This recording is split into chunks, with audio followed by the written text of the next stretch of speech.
Good morning everyone, তোমরা সবাই কেমন আছো? আশা করি তোমরা সবাই ভালো আছো। আমি শ্রাবন্তী, আমার নতুন একটি দিনে নতুন একটি ব্লগে তোমাদের সকলকে জানাই অনেক অনেক স্বাগত। আর আজ কিন্তু বৃহস্পতিবার, আবার আজকে রথযাত্রা, তাই আমার কিন্তু আজকে সকাল সকাল পুজো দেওয়া হয়ে গেছে। আর এখন বাজে কিন্তু 6:30। আর আমাদের এই সামনেই তো খুঁটি পুজো হয়েছে, আর ঢাকের আওয়াজটা ভেসে আসছে, মনে হচ্ছে যেন একদম দুর্গাপুজো ভাব। ঢাকের আওয়াজে জানো তো মনটা এত ভালো লাগছে, কি বলবো, চারিদিকটা যেন একদম রোদ্দুরে ঝলমল করছে। আর আকাশটা দেখে মনে হচ্ছে সেই শরতের আকাশ, মা আসছে আমাদের কাছে। আর এই ভিডিওটা রথের একদিন পরে আমি আপলোড করব, তাই তোমাদের বলছি তোমরা কে কে রথের মেলা দেখতে গেছো একটু কমেন্ট করে জানাবে। আর আমি কিন্তু আজকে কিন্তু মেলা দেখতে যাইনি, কারণ আমার বরের খুব কাজের চাপ ছিল, তাই আর যাওয়া হয়নি। তবে মেলা তো এক সপ্তাহ বেশি থাকবে, তখন একদিন ঘুরে আসবো। আর আজ যেহেতু শ্রাবণ মাস, তাই পুজো দেওয়ার পর চুড়িগুলো বের করে নিয়েছি পরবো বলে।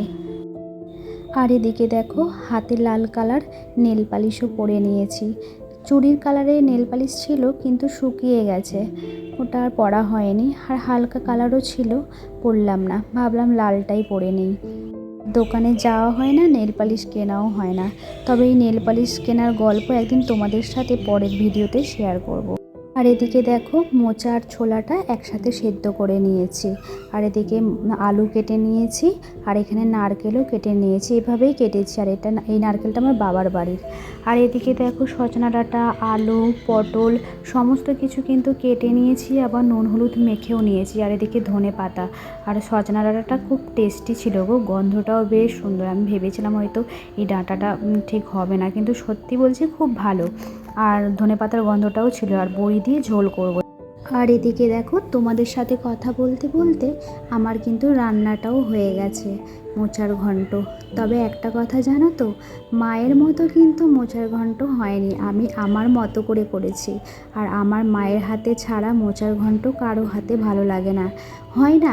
এক একটা রান্না এক একজনের হাতে ভালো লাগে, তাই আমার মায়ের হাতের মোচার ঘন্টটাই আমার কাছে বেস্ট।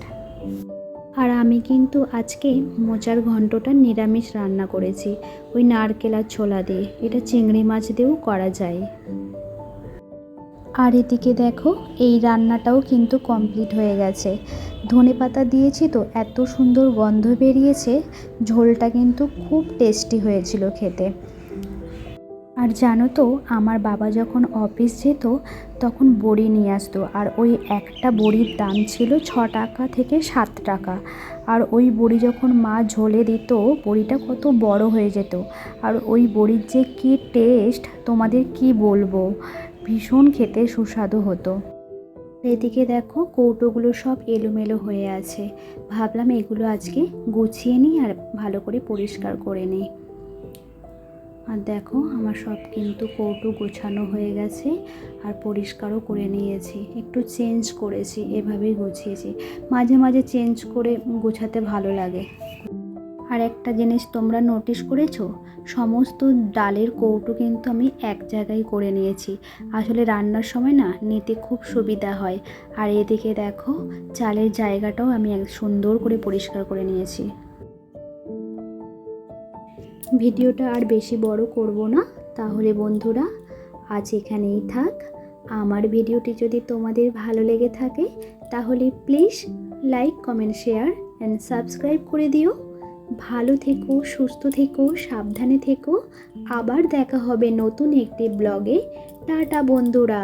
আর তোমরা সবাই একবার বলো জয় জগন্নাথ, জয় জগন্নাথ, জয় জগন্নাথ।